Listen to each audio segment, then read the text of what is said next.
You can get your money super fast. Get the holiday cash you need or pay off all those credit cards before the new year. Get yourself on solid financial footing before the year ends and call Loan Pronto now. 904-999-1508, 904-999-1508 or loanpronto.com. Equal Housing Lender, NLS 1661781, subject to lender approval. 1010XL is presented by Farah and Farah, exclusive injury law firm of the Jacksonville Jaguars. Protecting you and your family. Call 396-5555. Jacksonville. He's Hacker. So much so that I had to ask around. I'm like, hey, I'm kind of a nice guy, right? Hacker is an ass. I try, as I'm getting into my old age at 39 years old, try not to let things bother me. Just know that I'm ultra soft. And he doesn't shy away from opinions. See Baker Mayfield throw 4 passes, but I get to see this homeless guy return a ball for a touchdown. It's Hacker After Dark on 1010XL. And a very good Monday evening to you, Jacksonville. It is Hacker After Dark, 1010XL, 92.5 FM with Dylan Denmark. The Hacker Ryan Green with you. Glad you are with us as the Jacksonville Jaguars, off a victory in Houston yesterday, now have a stranglehold on the AFC South. They are 2 games clear of the field, really 3 if you get into tiebreakers and the such. And now it's all about big game hunting for the Jaguars. The South is pretty much, I won't say wrapped up, but it's close to it. The Jaguars would probably have to lose, 4 of their last 6 minimum to not win the division. But it's big game hunting because now you start taking eyes on the 3 seed, the 2 seed, dare I say home field advantage, and that begins 1 week from tonight. First time in 12 years, Monday Night Football will return to Jacksonville as the Cincinnati Bengals roll in. But we got a lot of time to think about that. We got a lot of time to discuss that for the rest of the week. We got a terrific guest lineup tonight here on Hacker After Dark coming up in about 15 minutes. My buddy Brian Sexton, Jaguars.com, will recap the wins over Tennessee, yesterday over Houston, and we'll certainly preview Cincinnati with Brian Sexton coming up in about 15 minutes. Coming up at the top of the 9 o'clock hour, it is Monday Night Coaching here on Hacker After Dark with Campo. My buddy Dave Campo, former head coach of the Dallas Cowboys. He is with us every Monday night. So Brian Sexton and Dave Campo coming up within the next 60 minutes. But as we always do, to kick it off here on Hacker After Dark, we give you a big deal of the night and Dylan Denmark. Let's do that right now. Time now for the big deal of the night. What's the big deal? What is the big deal? No big deal. It is a big deal. On Hacker After Dark. All right, so 2 weeks ago tonight, as a matter of fact, we were sitting here talking about the Jacksonville Jaguars, and the sky was falling. That's what happens after you lose at home 34-3 and embarrass yourself on national television, which that game against San Francisco was aired to about 70% of the country. And at that point, we said, all right, this season's going to go one of 2 ways. You're going to learn from that and grow and mature, or you're going to let it crush you. And which way would the Jaguars go? Well, 2 weeks later, it's clear where they went. The Jacksonville Jaguars used that to their advantage. They grew from it. They learned from it. They knock off Tennessee. They go into Houston and beat a very good Texan team. And now that San Francisco game seems like a long time ago. You're 8-3. You're tied in the loss column for the best in the AFC conference. You're a half game behind Baltimore, and you get to play them in a couple of weeks. You have the same record as Kansas City, although they do own a tiebreaker, so we'll see what happens. You have the tiebreaker over the Miami Dolphins. Dolphins, Jaguars, Ravens, Chiefs, all with 3 losses, all battling for playoff positioning. Kudos to Doug Peterson, Trevor Lawrence, and the leadership on this Jaguar football team. San Francisco, a loss like that could have crushed you, man. That could have sent this season into a tailspin. It did not. They learned from it. They grew from it. They used it to their advantage. And now you have back-to-back wins and dominating win over Tennessee and a big win over Houston, in which the offense and Trevor Lawrence has now thrown for over 620 yards over the last 2 games. This, Jaguar fans, is what the Jaguar offense expected to look like, what we expected it to look like in training camp. We have seen it come to fruition over the last couple of games. So it's a lot of fun now. Wasn't fun 2 weeks ago. It's fun now, and it's going to be a lot of fun next week when Monday Night Football returns for the first time in 12 years. Again, no Joe Burrow, and a very desperate Cincinnati Bengal football team will come in here 1 week from tonight. So that's the big deal of the night when it comes to the Jaguars. Again, Brian Sexton, Jaguars.com, and Dave Campo both coming up within the hour. I also wanted to spend a little bit of time here in our first segment with a second big deal of the night, and that revolves around the Florida Gators. Their season has come to an end at 5-7. Florida State gets it done in the Swamp Saturday night. In case you have not seen, there are reports out this evening that Billy Napier has fired 2 defensive coaches, John Spencer, the D-line coach, and more, maybe a bigger name, bigger surprise, Corey Raymond, the defensive backs coach. Both have been let go, according to reports out of Gainesville. Where to begin on the Florida Gators? You know, I said on Saturday night on social media, don't be sad, or don't, what did I say? It's like the season's over, you need to rejoice, basically. All right? Don't be sad, or no, don't be happy that it happened. That's what it was. Don't be happy that it happened. Be happy that it's over. And that's where I think Gator fans are.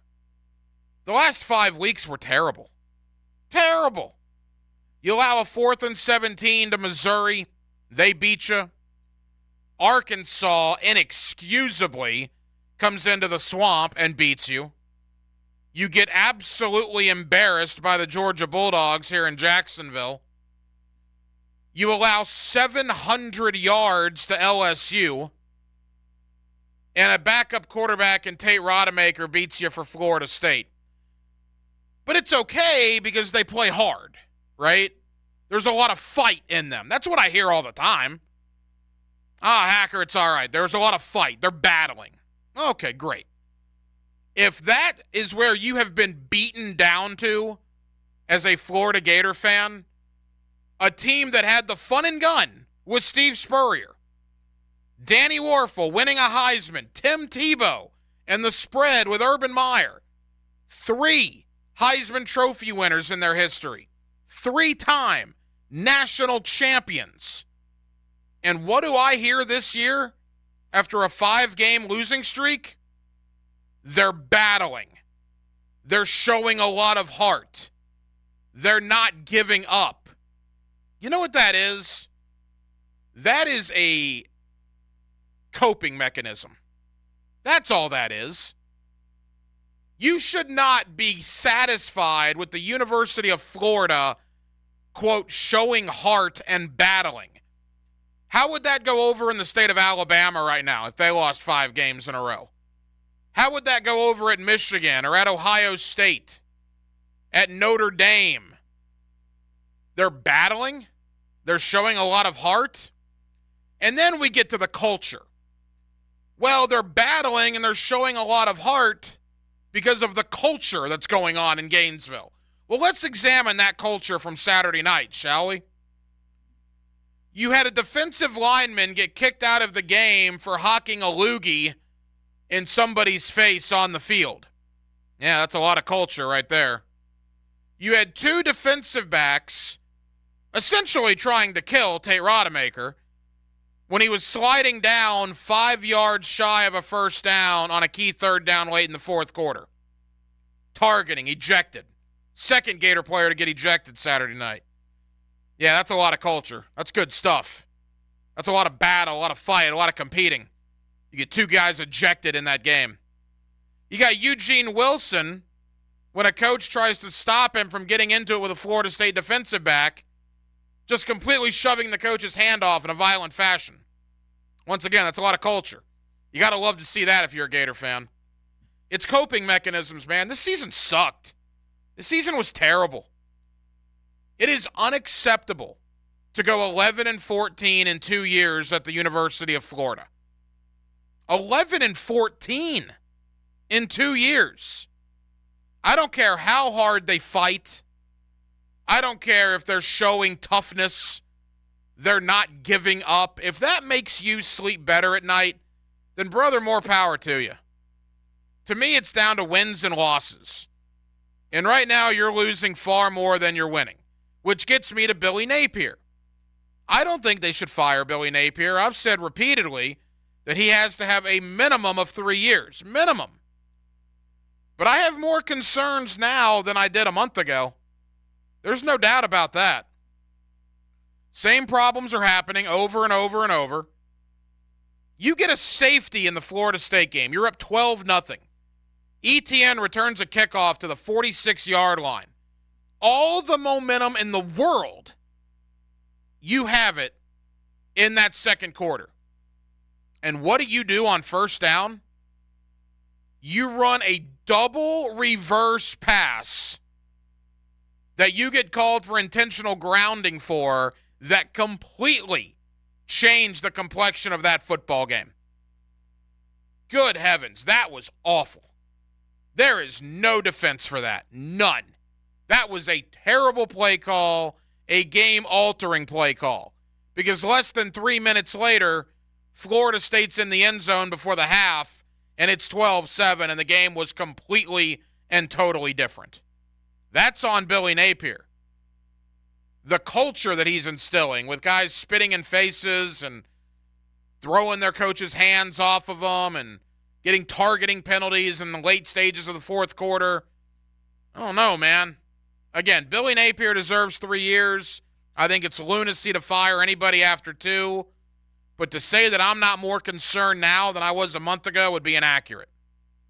And there is no doubt going into 2024 that he is going to be on one of the hottest seats not only in the conference, but probably in the country.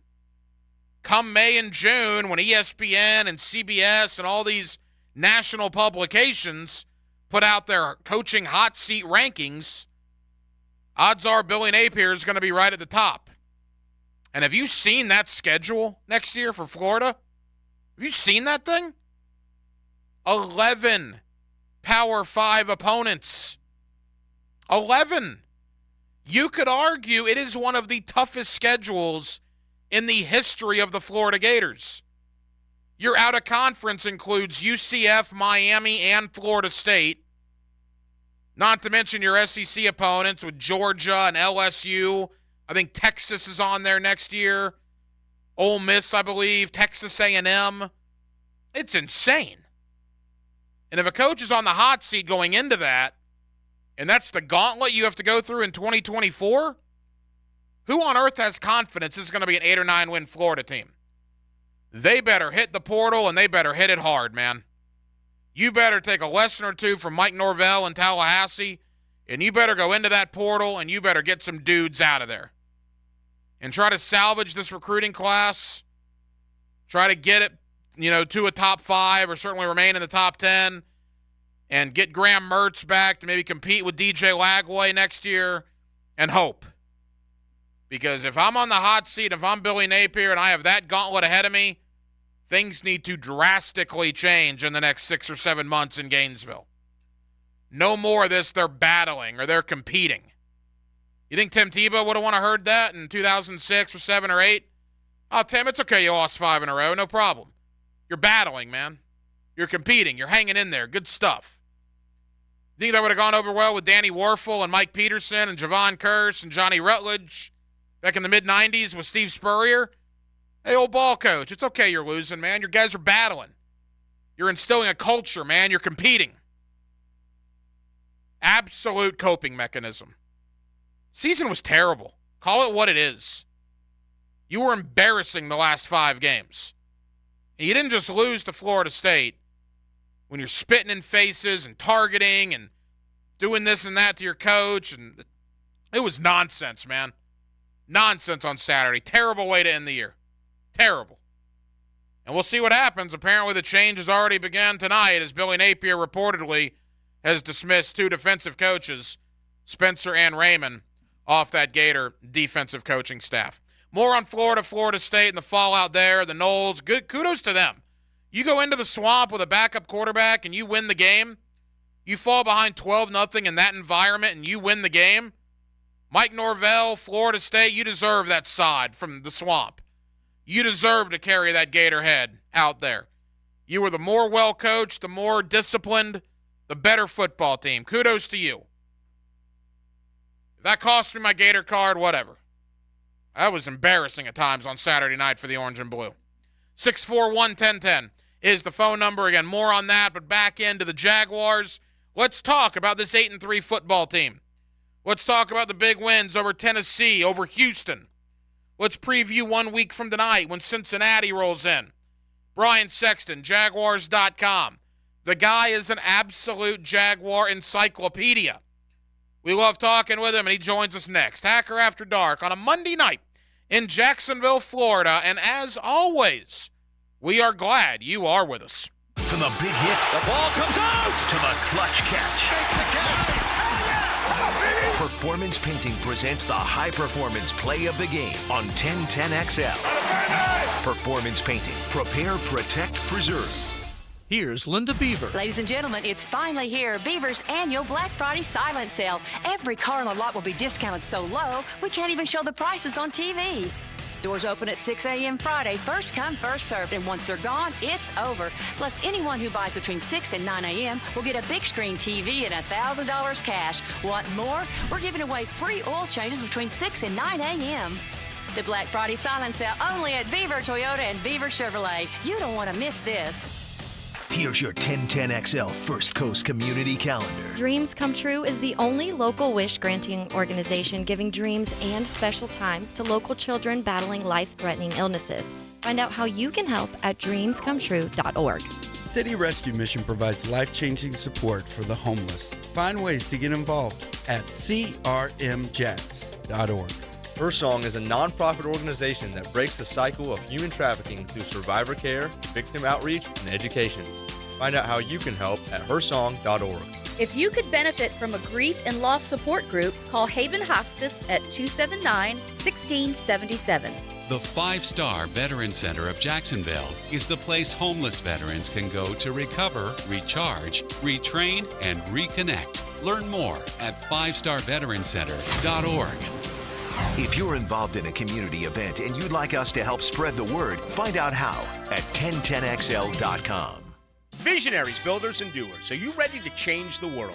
Miller Electric is your opportunity to shape the future. Miller Electric is leading the charge in electric vehicle technology with our state-of-the-art EV Innovation Design Center. We're working to create a sustainable future. We're also the proud partners of the Jacksonville Jaguars, powering their performance at the brand new Miller Electric Center. Miller Electric, we provide competitive pay, unbeatable benefits. Apply today. MillerCareers.com. Miller Electric, an equal opportunity employer.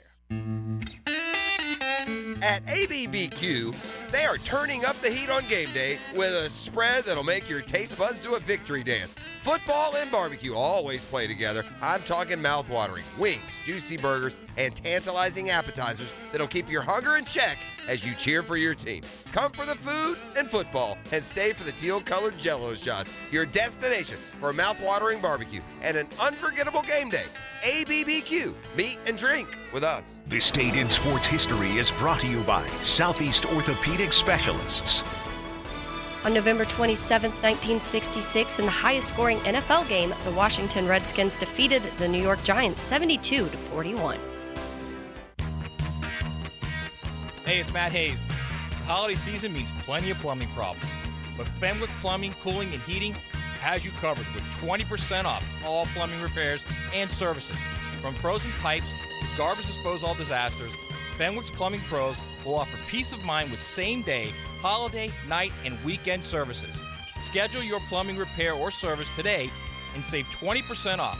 Visit FenwickHomeservices.com. Dan Hicken here for Bow Nye & Associates. I want to remind you that now is the perfect time to schedule your eye exam. Take advantage of your existing insurance benefits before they reset in January. Join the many satisfied patients who trust Bow Nye with their vision.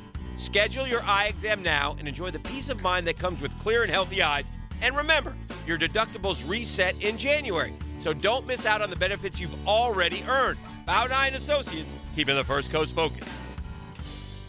Frank Franzi here for Stanley Pools. There's a reason so many of my friends and our listeners have had Stanley Pools build their pools and now maintain their pools, because Stanley Pools truly cares about their customers. Stanley Pools is locally owned and has been serving our community for 35 years. For all of your pool needs, call Stanley Pools at 269-7277. That's Stanley Pools, a family tradition of fine swimming pools. 269-7277, or find them online at stanleypoolsfl.com. Hey, Matt Hayes here. Expert Automotive is now open at our brand new state-of-the-art facility on St. John's Bluff Road. As always, every repair comes with a lifetime service repair warranty. Come celebrate our grand reopening by getting a free AC inspection, $50 off any repair, $199 brake specials, and free diagnostics all month long.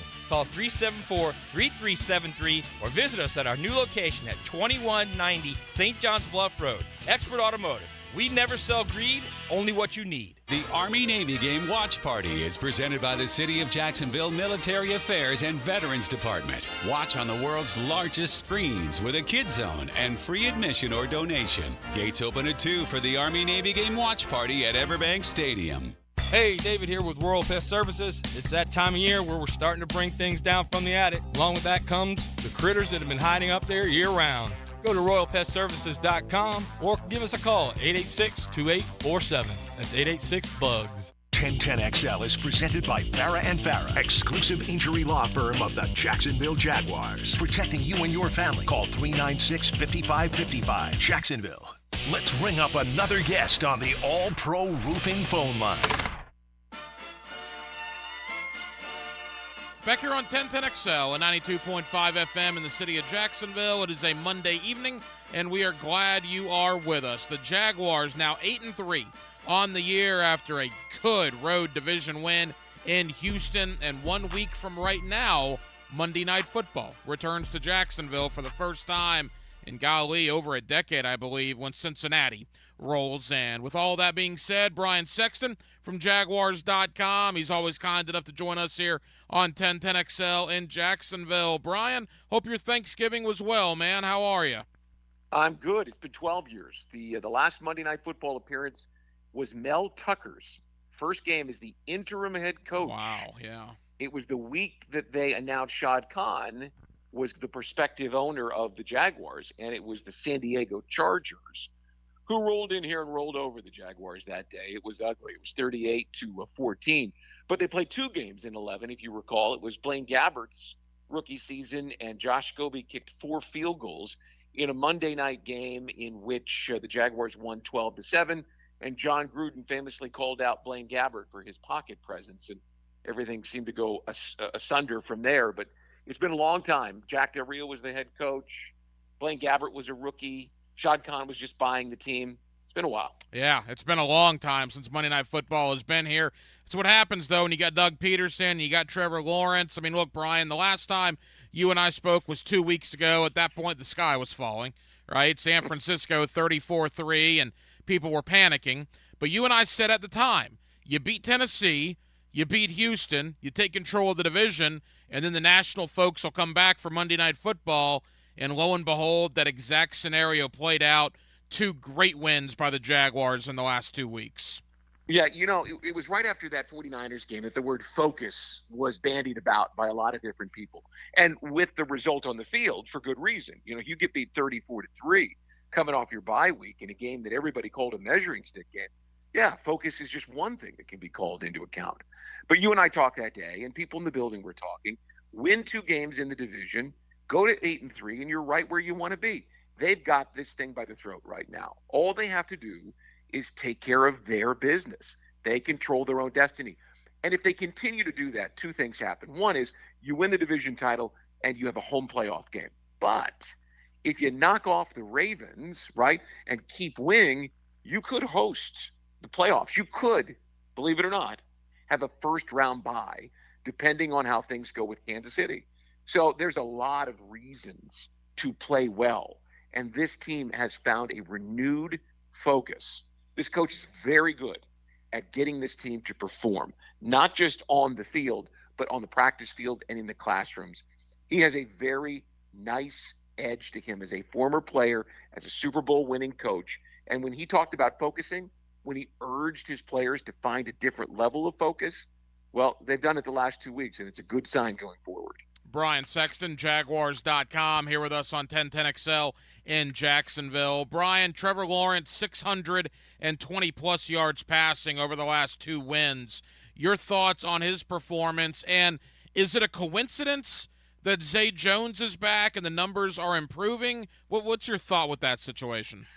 No, I don't think it's a coincidence. I mean, there's just such a comfort level with Zay. But if you think like a basketball fan or a basketball coach, you hear them talk about spacing so often, about creating shots by where guys are on the court. It's sort of the same thing in football. When Zay Jones is out there, you can't just throw a linebacker on him when he lines up as the second slot receiver. You've got to have a guy who is all about where is number 7. You've got to pay attention because he's got that big speed. He can get down the field. So guess what happens? Your fastest corner has to know where he's at. Well, then who's going to cover Calvin Ridley? The spacing issue has been so beneficial for Ridley, and you saw him come to life yesterday in the second half. 5 catches, right? But 4 of them were on the 2 drives that gave the Jaguars a 24-14 lead in the third quarter. It was great stuff. Zay Jones has a chemistry with the quarterback, but he also spaces the field so that other guys can go and make plays.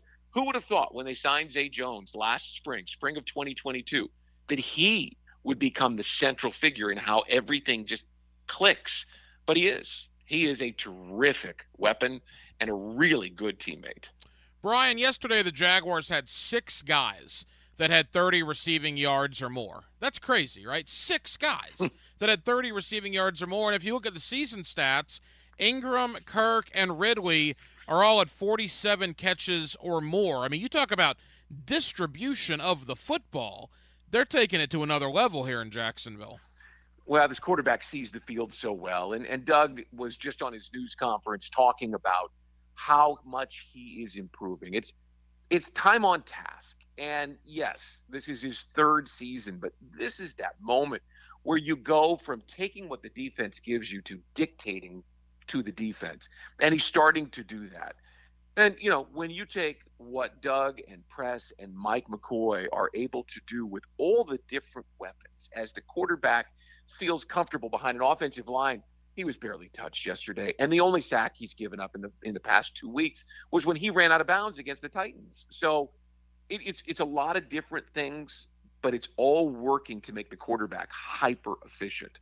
And if that's the way he's going to play, man, I like their chances. Yeah, there's no doubt about that. He's been very sharp. And you mentioned the O-line. Look, when the trade deadline came and went, people were upset about the pass rush. And we'll get to that in a moment because that was a great performance by them yesterday. But the one move they did make, Brian, was Ezra Cleveland. And you're thinking at the time, all right, that's weird, but let's just see what happens. And then all of a sudden Cam Robinson goes down yesterday at Houston. Walker Little then slides out to left, and in comes Ezra Cleveland, 42. Career starts at Minnesota. And that offensive line was nothing short of sensational in the pass game yesterday. That really shows the move Balky made. At the time, people questioned it, but man alive, did it pay dividends yesterday. Well, look, for you and I and all of your listeners, it's easy to sit or to stand on the outside and look and identify a need and match it with a player at the trade deadline, right? That's what we were doing with, Chase Young, or choose the pass rusher that you were interested in. But in reality, the Jaguars on the inside know what the demands are on their salary cap, where they're going to need to be able to use draft picks, and where they can afford to send draft picks. They knew that they weren't very deep on offensive line. They knew that they would need a 7th offensive lineman to be able to come in and play, and that Tyler Shatley, for everything he gives you in terms of break glass in case of emergency, in his 10th season, he's just not as mobile as he's been and wasn't playing as well as they wanted him to when he was a guard. So that's why they made the move and went and grabbed Ezra Cleveland for, a 5th or 6th round pick? You can do that. But with all the players the Jaguars are going to want to and need to sign in the spring, and the draft picks that they didn't want to give up for a pass rusher, I think they made the smart move. Because, look, the pass rush was really, really good yesterday. I mean, really good. That quarterback made plays on the run, but he was on the run because the Jaguars forced him out of the pocket, and he wasn't comfortable sitting back there. Not with Josh Allen and Trayvon coming off the edge, not with Foley and Roy pushing the pocket, and Smoot as well. They knew what this team needed, and they went and they got it. Now, back to the question about the offensive line. I talked to Jeff Loggeman this morning, and he just shook his head when I asked him, is Ezra Cleveland their best option at left guard? He said he's the best left guard on the roster. So, you're going to slide Walker Little out for however long you're going to be without Cam Robinson. Walker is a tackle, right? That's what they see him as. That's what he sees himself as. Cleveland sees himself as a guard. So I think you've got a really good combination here. And they need to be better inside. They need to get more push off the ball on 3rd down and 2, which has been really difficult on this team this year. So hopefully Cleveland in the lineup gives them more push and allows them to run the ball on 3rd and 2 instead of pitching it or throwing it. Because 3rd down and 2, you ought to be able to come up with those yards. Couple of more for Brian Sexton of Jaguars.com. Brian, you alluded to Josh Allen earlier. He was an absolute ferocious monster yesterday. Just huge sacks in the fourth quarter that really stalled what the Texans were trying to do and caused that 58-yard field goal to come up literally about a foot short there at the end of the game. Look, for the lack of pass rush conversation in the offseason, Josh Allen has certainly done his part. Trayvon Walker, I think, is improving. And you're starting to see guys like Roy Robertson Harris get a little bit in the backfield as well. But clearly, Josh Allen was the absolute star of that unit yesterday. Nothing against Roy and Foley, because they both are big, strong men who are pushing the pocket. But what you're seeing now is the Trayvon Walker effect. Teams are having to account for him, which is giving Roy and Foley more one-on-one matchups. They're not being doubled, and they're able to slip their blocks and get into the backfield. Walker just keeps coming and coming and coming. And I know everybody wants to look at Aiden Hutchinson, but go look at his numbers. He's got 5.5 sacks on the year. Trayvon Walker has 4.5. Walker is getting better, and he is evolving as a player. And look, I've been trying to think of the right adjective, because when you say he's a great player, which I think he is, great is too strong of a word. He is a terrific football player, though. Is he a terrific pass rusher? Not yet, but he's coming. And when you've got to pay attention, where is 44? Man, 41 just comes at you. And Laramie Tunsil's a really good left tackle, and he played okay yesterday. It wasn't like he was dominated by Josh, but it felt like he was. I mean, with the game on the line, on the road, place is screaming loud, and here comes Josh Allen, in a year in which he called it a prove-it year for him. Prove it not to himself because he believes in himself, but prove it to the Jaguars how valuable he is. Oh, he earned his contract yesterday. There's no way that he is playing anywhere but Jacksonville in 2024 and beyond. I think he was trending that way, but yesterday in the fourth quarter with the sack and a half and the way that he came up big against a great left tackle, Josh Allen was the man. You've seen every quarterback sack in Jaguars history. He passed Ngakoue yesterday for second all-time. Still a ways to go to get to Brackens. But do you believe Josh Allen is the second-best pass rusher the Jaguars have ever had? Yeah, I do. They've had some guys who have come around here and given them years. Bryce Paup was a factor in 1999. Aaron Campman didn't get enough time in 2010, but you could see that if he had stayed healthy, he would have been able to do it. Hugh Douglas was in 2003, nothing at all. Calais Campbell has the best single-season sack record. So when you talk about second-best pass rusher, Josh Allen is right there because I think he's going to end up with the single-season record. Brackens was a freak of nature, just a big, powerful man who could do a lot of different things when he was on the field. But I think with Josh, with a contract extension, you'll see him pass Brack and become, the most prolific pass rusher. It's tough to make comparisons because Brack is different than Calais, who's built differently than Josh. But Josh he's right there at the top of the list. Final moments, Brian Sexton of Jaguars.com. Brian, before we get to Cincinnati, the Jaguars are not exactly healthy, man. I mean, Cam Robinson left that game. Tyson Campbell didn't play. Devon Hamilton was a healthy scratch. They don't have Jamal Agnew. I mean, you're talking about impact guys from last year's roster. and they still won an enormous division game on the road. Just certainly speaks to the overall depth of this team. Yeah, they've built a nice roster here. And if you're looking for reasons to be even more excited than you were yesterday, it's that Tyson Campbell could be back this week, and Devon Hamilton will be back at some point in this stretch run when the Jaguars are going to need him collapsing the pocket. I'm not sure about Agnew and his shoulder, but he's not on the season-ending IR list, so there's a possibility that you could get him back as well.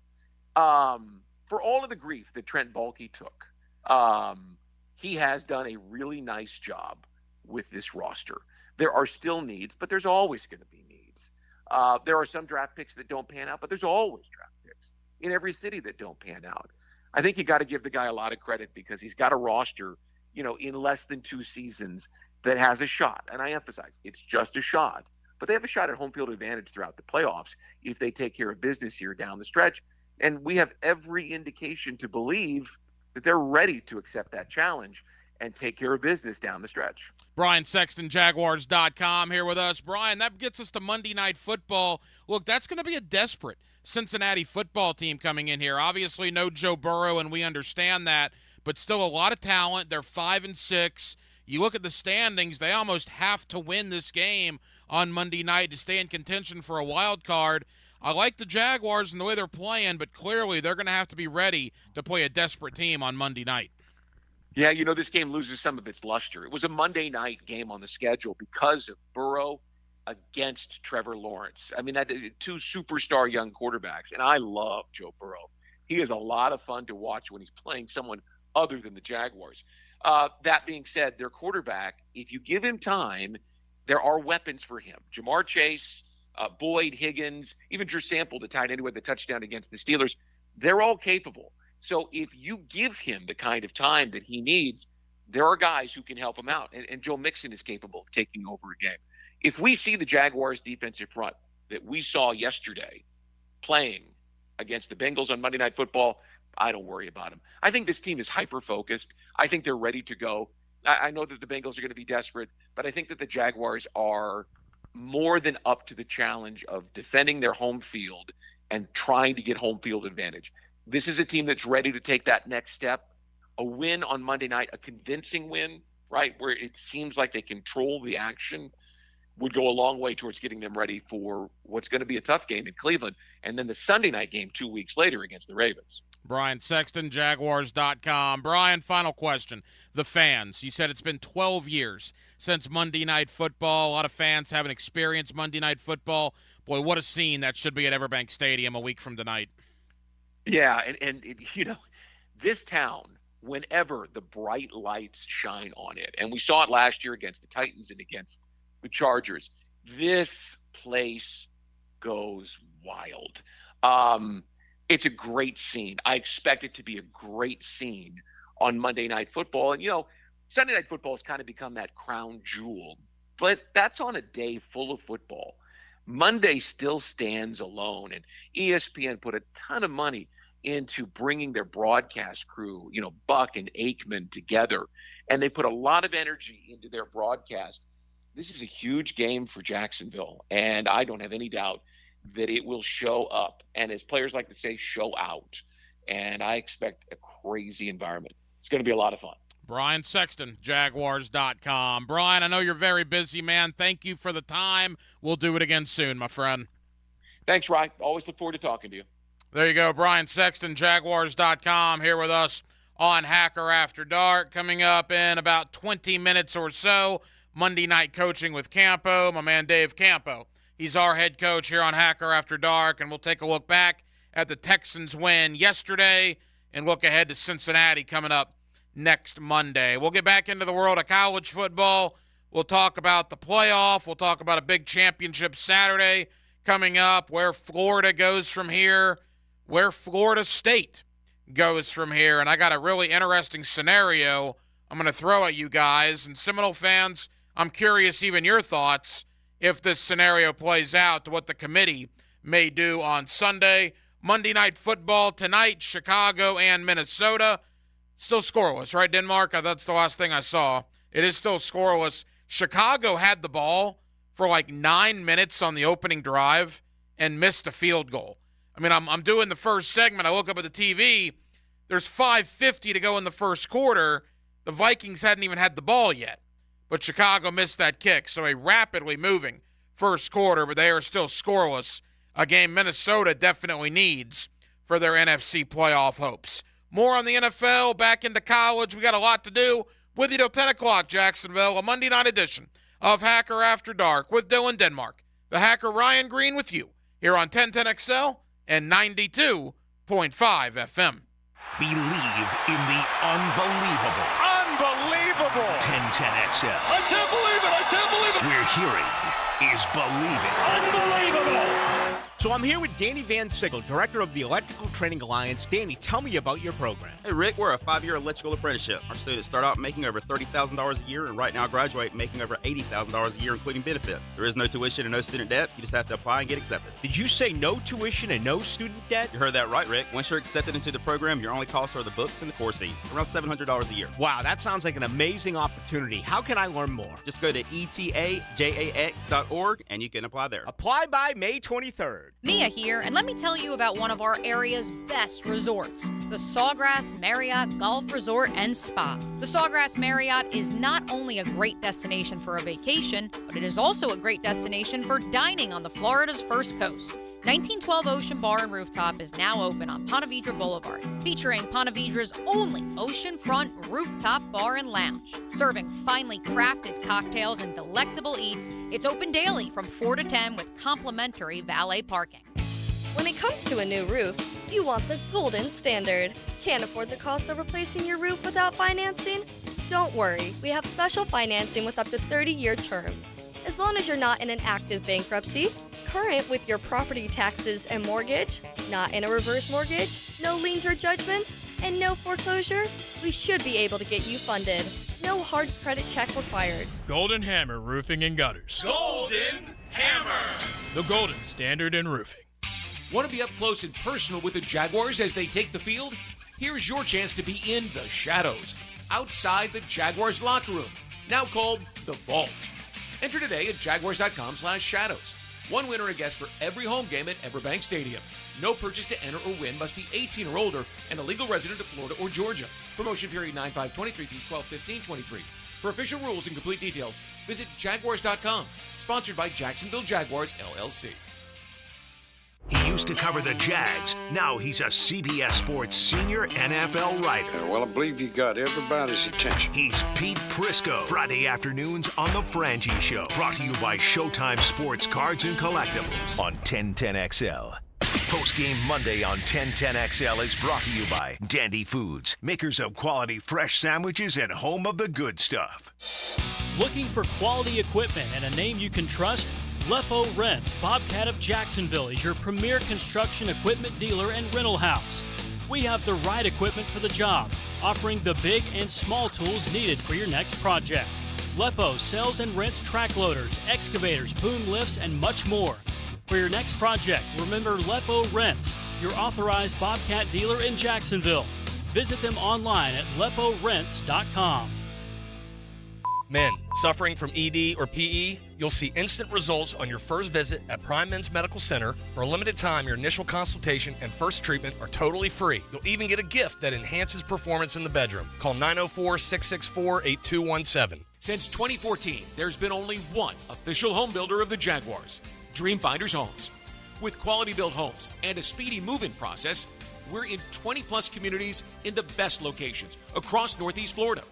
Dreamfinders Homes is everywhere you want to live. So get off the sidelines, Jags fans, and get into the game. Let Dreamfinders help you navigate your home purchase and offer great interest rates.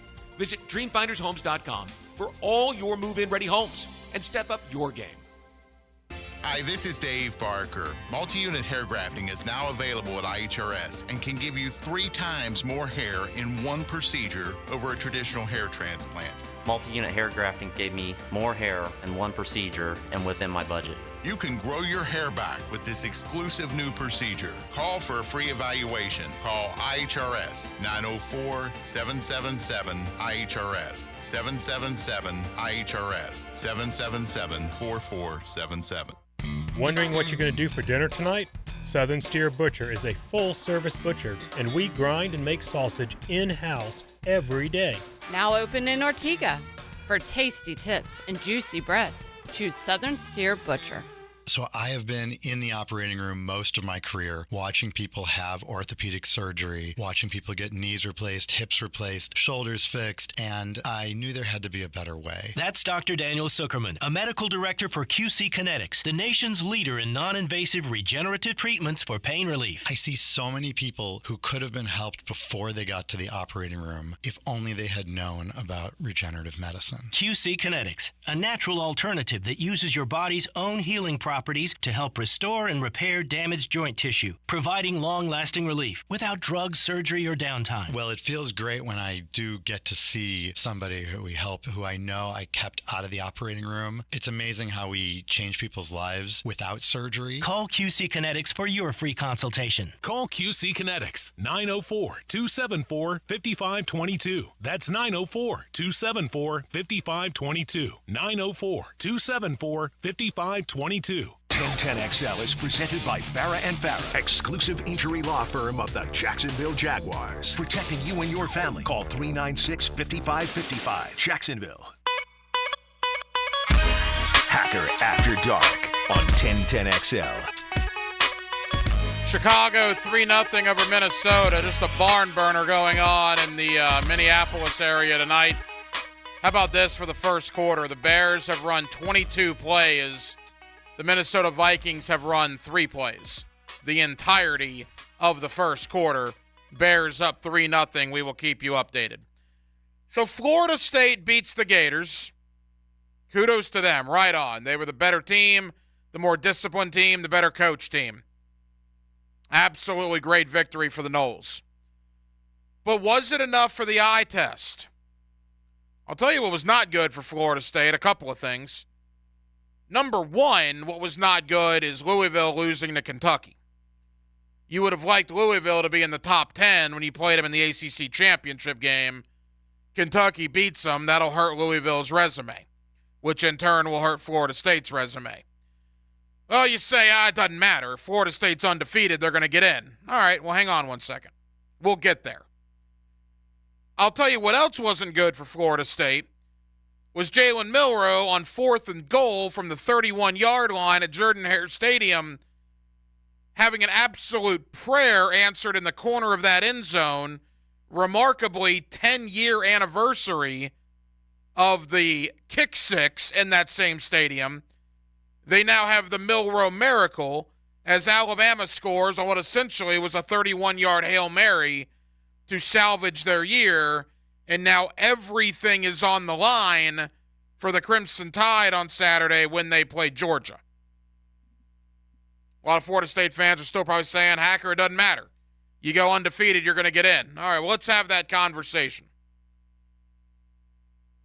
The College Football Committee, the 4-team playoff, and I don't think this is written down anywhere. It's an opinion statement, but I'm just throwing it out there for you to think about. Are the 4 most deserving teams supposed to get in, or are the 4 best teams supposed to get in? Because to me, I think they're different this year. And quite frankly, this is the first year where they may be different.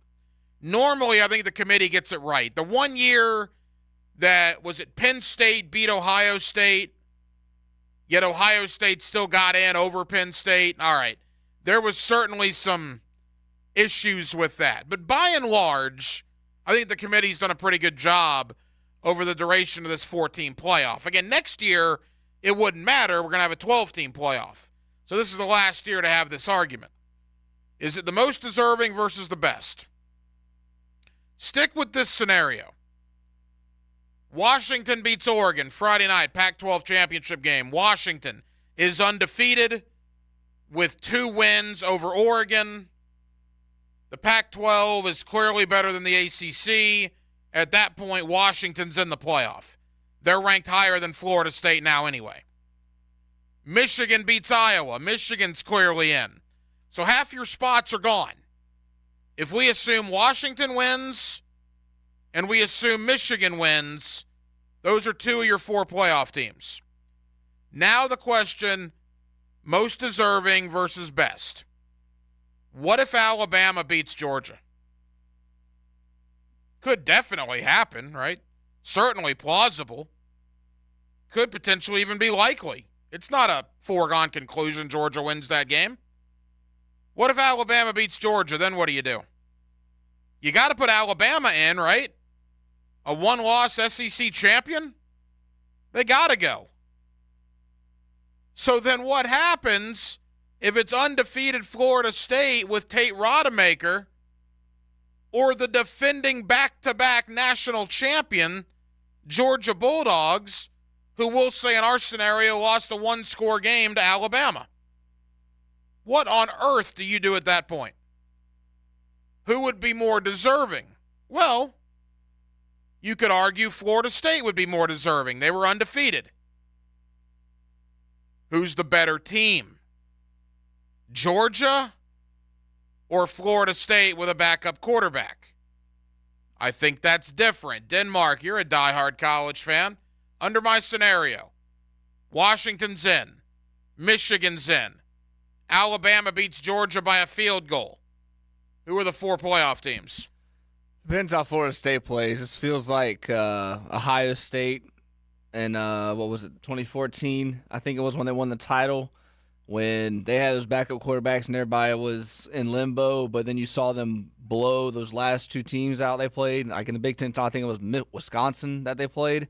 If Florida State has that kind of game this Saturday, I think Florida State goes, but if Florida State has a clunky game like they did this Saturday, I don't think you put them in even if they win. Talking about Cardale Jones, that's a good comparison. I think it would be spectacular theater all night Saturday night and into the morning on Sunday if Michigan and Washington already have 2 of the spots locked up and if Alabama beats Georgia. Because you know Alabama's going. Texas might be saying, hey, wait a minute, what about us over here? I would think Texas and Ohio State are long shots, probably out of it at this point. But if Alabama beats the Dogs, Alabama gets that 3rd spot, and the 4th spot comes down to the defending back-to-back national champions or Florida State with a backup quarterback. I think you could argue Florida State's more deserving. You could also argue Georgia's clearly better. And which way would the committee go? Wouldn't it be something to have chaos the last year of the 4-team playoff? Again, next year this won't matter. I don't think people will be near as concerned about number 13 getting left at the altar, right? Yes, they will. Not to this extent. No. There's going to be more teams at the party that are going to be 9-3, 8-4 right, that are going to want to be. But that's my point. That's exactly my point. This year, you're going to be leaving out either a 13-0 Florida State or, in my scenario, a 12-1 Georgia. If you're 9-3 next year, I don't give a crap if you're upset. You lost 25% of your games. Yeah, but people are still going to be up in arms over. Well, that's their problem. I'm talking SEC about.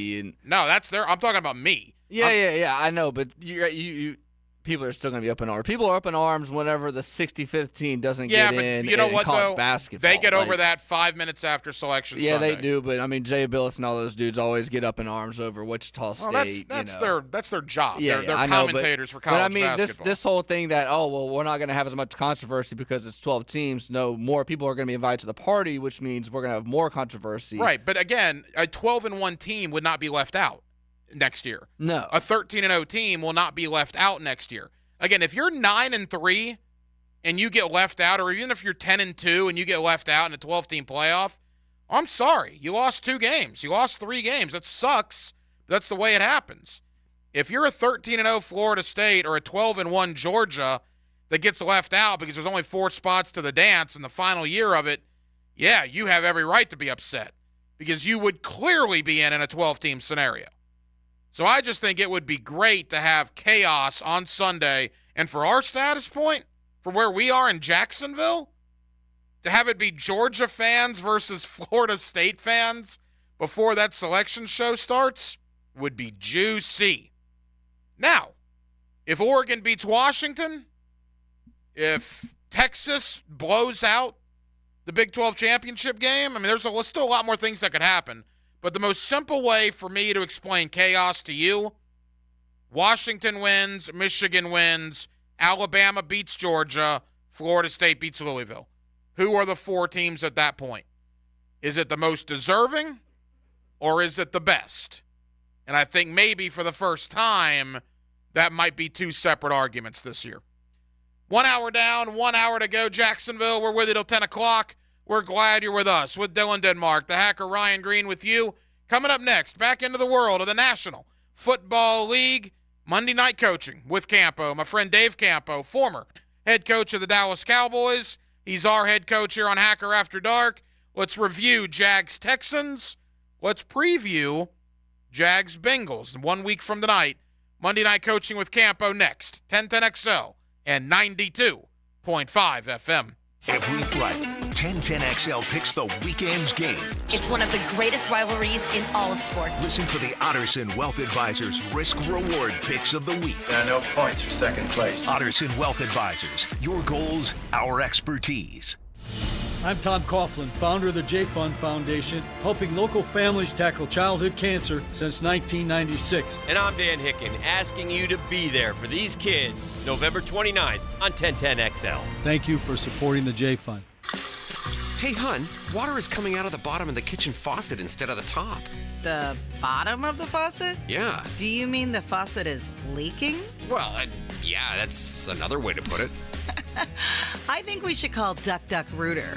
Duck Duck Rooter. However you describe your plumbing problem, we have your solution. Duck Duck Rooter. Proud partner of the Jacksonville Jaguars. 904-862-6769. eBay Motors is here for the ride.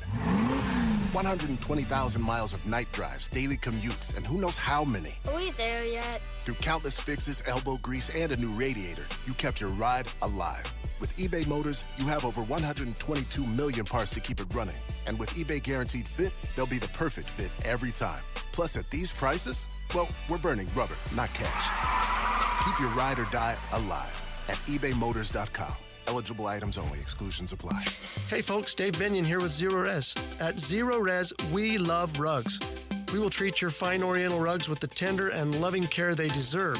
Gerard, the Zero Res rug manager, is one of the few certified master rug cleaners in Florida.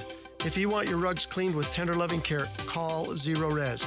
Right now, get your rugs washed and we will give you 25% off. Zero Res, spelled forward or backwards, it's the right way to clean.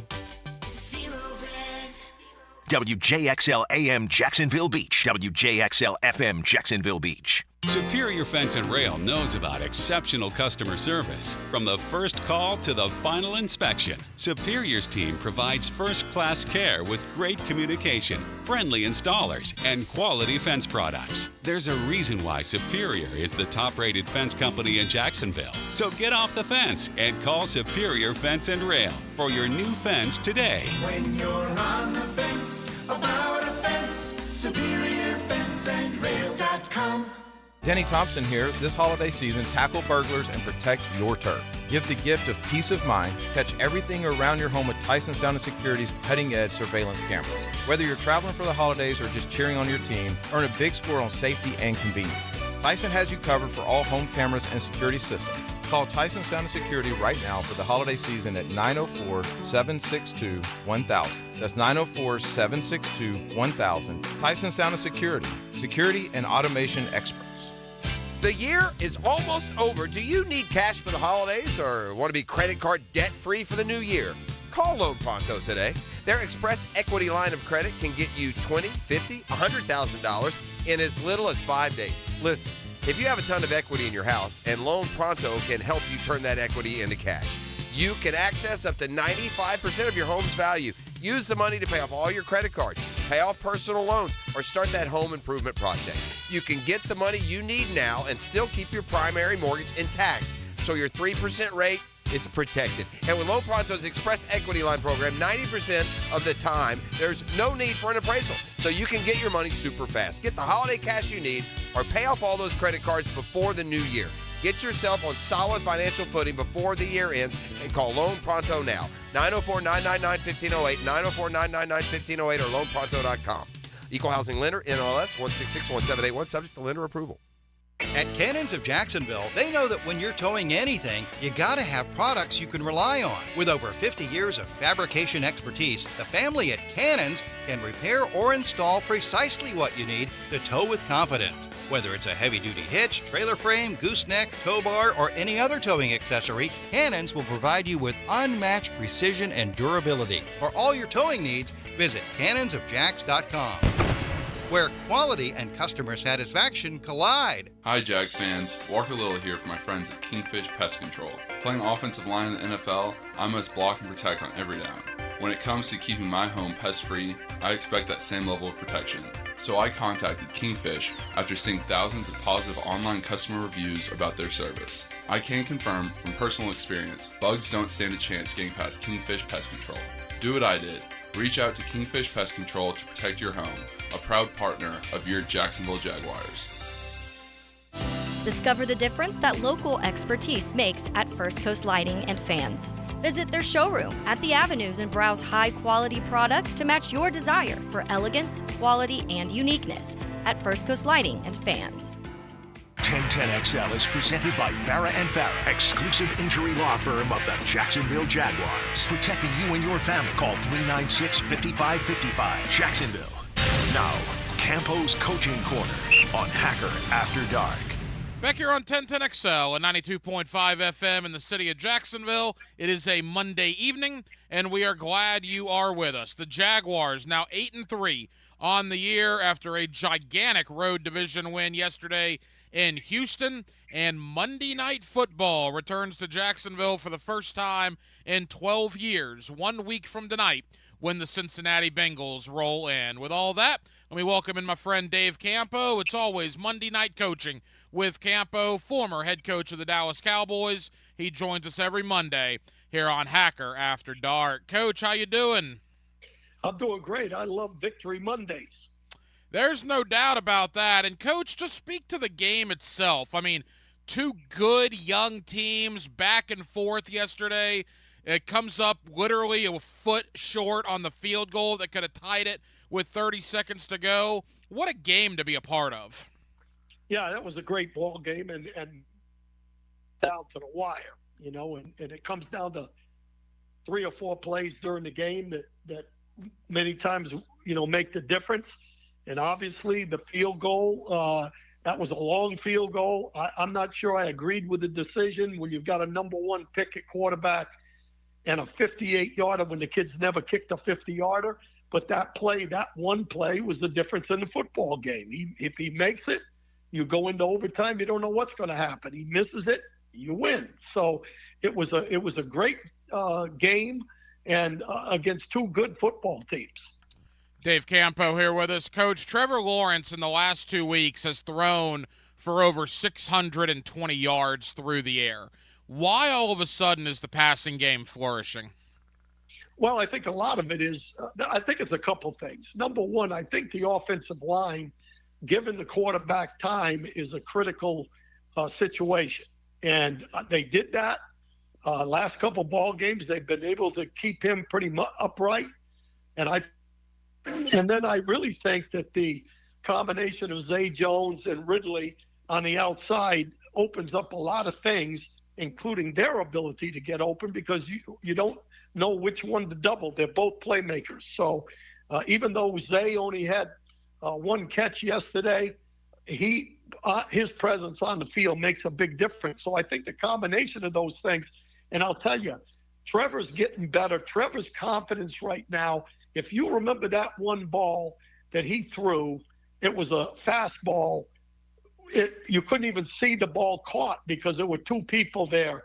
You didn't know the guy caught it until the play was over. He has confidence that he can make the throws now, and there's no doubt in my mind that he's an outstanding player. You know, Coach, you talk about distributing the football. Yesterday, the Jaguars had 6 guys that had at least 30 yards receiving. 6 different guys had 30 yards receiving. And if you look at it as a season in totality, you got Evan Ingram, Christian Kirk, and Calvin Ridley all with 47 catches or more. I mean, the bottom line is Trevor is getting the football around to all of his different playmakers at a very good rate.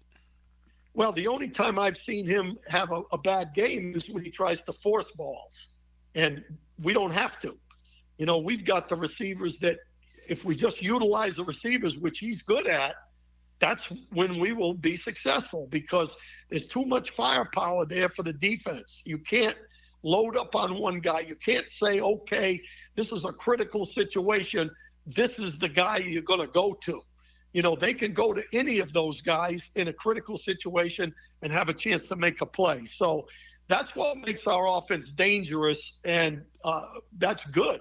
If we can just get the running game going a little bit better, we will be a really dangerous football team. You know, to that point, let's talk about the offensive line. There were reports out this afternoon that Cam Robinson, who left the game yesterday with a knee injury, does not appear to be season-ending, according to Ian Rappaport of the NFL Network, but it appears to be anywhere from 3 to 6 weeks.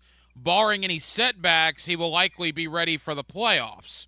And I guess the question, Coach, did you see enough from Walker Little at left tackle and Ezra Cleveland at left guard yesterday to feel okay if Cam Robinson indeed misses some time?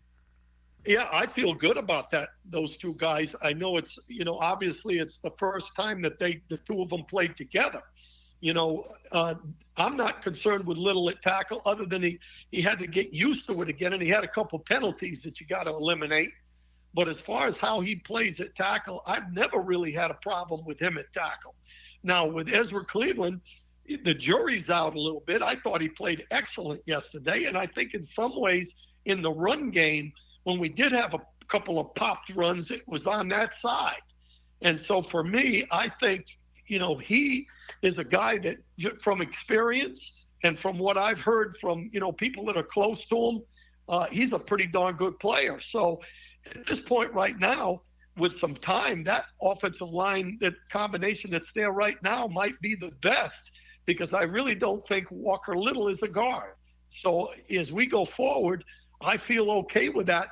Now it hurts the depth a little bit. All of a sudden, Hance becomes, you know, a guy as far as depth player, whereas I thought Cleveland would have been a great depth player. So other than that, you know, I think it's business as usual, and hopefully we'll get better and better there because of communication alone. Monday Night Coaching with Campo, my guy Dave Campo, former coach of the Dallas Cowboys. He's our head coach here on Hacker After Dark. And, you know, Trent Baalke got ripped a little bit for not bringing in a pass rusher. And when he brought in Ezra Cleveland, people kind of thought, all right, well, that's interesting. Well, good heavens, it appears it's a great thing they made that move now. Well, it's definitely a big move. I thought it was a good move at the time because, you know, depth-wise in the offensive line is huge, especially when you got Little coming off an injury. You had Cam coming off an injury. You got a rookie right tackle. You know, depth is really important in this league. And when you get a team that does not have a great offensive line, when I say great, a good offensive line, one example is yesterday's offensive line for the Texans. If we were more disciplined on defense, we'd have gotten about 6 sacks in that ball game because we allowed that guy to get outside too many times, but their offensive line isn't even close to ours. Coach, let's get to your side of the ball, the defensive side of the ball, and Josh Allen yesterday was a ferocious monster. And you want to talk about, you know, defensive player of the year conversation. I'm willing to have that with you. One of the best defensive seasons in Jaguar history. I'm willing to have that with you. 12 sacks in 11 ball games. You know he's going to get more. He's going to break the single-season sack record that Calais Campbell holds. I believe it's 14 and a half. Josh Allen has been a force this year. Yeah, you know, it's interesting because, you know, everybody says, well, it's a contract year. No kidding. You know, I'm okay with that, I guess. But in reality, I think having Harris inside of him, and Harris is really doing a pretty good job rushing the passer. We're getting pressure on the passer. We're not getting a total sack number that you would like, but we are pressuring the quarterback. I think Walker Little on the other side, it's hard. It's kind of like the two outside guys at wide receiver. You know, if you got two guys on each edge that put a little pressure on the quarterback, and then somebody up the middle that can give you something, that opens up a lot of things. And I think there's no question yesterday, not only did Allen get the sacks, but he was harassing the quarterback most of the day. The reason he was scrambling around was not because he wanted to scramble around. It was because we were putting pressure on, and a lot of that was a combination of all those guys. But Josh obviously is having the best. I wasn't here for his first year, rookie year, but he's having the best year since I've seen him by far. Coach, that Houston team, I had some doubts about them before yesterday. They're good. I mean, that's a good win for the Jaguars to go in there and win. And the one thing I came away with from that game is there's a chance you see him again in the playoffs. I mean, certainly. But Stroud and Lawrence for years to come, that is going to be something in this division. There's no question that kid has something. I mean, he has the ability he's got accuracy. He can throw the deep ball. He's a really accurate deep ball passer, although the one he threw to Schultz, the pressure got to him a little bit. He overthrew it, and that could have been a critical one. But he's seems like he has really pretty good poise. He's very maneuverable. I think he knows when to run and when to hang in there. I think on some of the scrambles, he's a little quick getting out of there. So that's partially the rookie part of it. But he's very talented. He seems like a really smart guy and a pretty good leader. So the only thing that really burns me up is I'm reading some stuff today on some of the national media, and they're talking about him being better than Trevor. Come on, man. This is the guy's first year, and we got a guy that all he. So I'm gonna say that's gonna be a big game from here on out for a while, because they're two excellent quarterbacks, and if you throw Richardson in there when he's healthy, guys in the league that in that division that can play for a lot of years. So, Hack, I'm a big one on the better the teams are in your division, the better you are when you get to the playoffs if you're one of those guys, because competition is what makes you into a good football team. Final moments with Dave Campo, Monday Night Coaching with Campo here on Hacker After Dark. Coach, 2 weeks ago, you and I had the conversation after the sky was falling after the San Francisco game. 34-3, people were panicking, and we said, look, take a deep breath. You beat Tennessee. You beat Houston. You put a stranglehold on the division. You'd be 8-3 at that point, and the national folks will come back for Monday Night Football when Cincinnati rolls in. And that is exactly what the Jaguars did. They put that 49er game behind them as best they could. They got 2 huge division wins. They now essentially have a 3-game lead in the division, including tiebreakers with 6 games to go. And now there is no doubt Monday Night Football for the first time in 12 years, Jaguars-Bengals next week should be a whole lot of fun. Well, I think the positive thing, number one, it's going to be a fantastic night. And I'm excited because I'm excited for the city of Jacksonville. It's kind of like having that first playoff game last year in Jacksonville. The city deserves it. This football team, in my opinion, is capable now. And I use that term, capable, not guaranteed, that they can play with anybody in the league right now if they play their game and they don't make a lot of critical mistakes during the ball game. So this is a real exciting ball game. I guarantee you we should be excited that they didn't put this game on Monday Night Football for Browning. They kept this Monday Night Football game on there because of Trevor Lawrence and the Jaguar football team. So I'm looking forward to it. It's going to be a great night, and hopefully our guys are going to be ready to go. That's a great point. They could have flexed it. They did not, and obviously they didn't flex it because of Trevor and the Jaguars. Speaking of Cincinnati, look, obviously Joe Burrow being out is devastating to that franchise. There's still talent there, Coach. They got a decent defense. Their coordinator is very highly regarded. They got Jamar Chase and Joe Mixon, and we'll see if T. Higgins is back. I mean, there are some dudes on that team. So, I mean, Browning yesterday wasn't terrible. He wasn't good, but he wasn't terrible. They ended up losing by a touchdown to Pittsburgh. But the Jaguars have to come ready to play, because my concern at 5-6, Coach, that is a desperate Cincinnati team that's coming in here next Monday night. Yeah, there's no question. Listen, every game is big. and this is certainly a really big one because of obviously the ramifications of it, but they have talent, and every team has talent in the National Football League. There's only 1% of all college players that play pro football. So you still have to come back and go after it like it's a full house there. And with Higgins, if he's back, and Chase, that's two outstanding players. Mixon's a really good running back. I don't think their offensive line is great, which I think is a plus for us. On defense, they're two ends. I don't know what the status of Hubbard is, but Hubbard has 4 sacks and Hendrickson has 10.5. So they do have some players on that ball club that can play. As a matter of fact, the one cornerback, I can't think of his name. Is it Britt, a cornerback for them? Yes, I believe it is. Yep. Yeah, he has 4 interceptions. They've got 12 interceptions. So this is going to be a tough ball game. They're all tough from here on out because every one of them is a playoff game as far as I'm concerned. They have to win to keep going and even have a chance to maybe be higher in the seeding. Coach, as we say goodbye, Josh Allen said it in the postgame locker room yesterday. It's going to be his first appearance on Monday Night Football.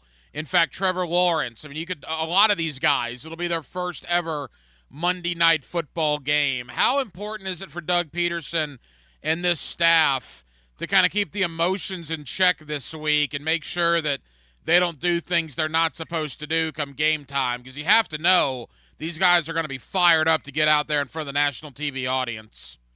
Well, I think Doug does a pretty good job, Hack, about, keeping things in perspective.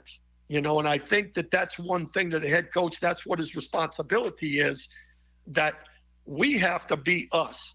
And that's play the way we play. And it really doesn't matter. He did it this week going into the game.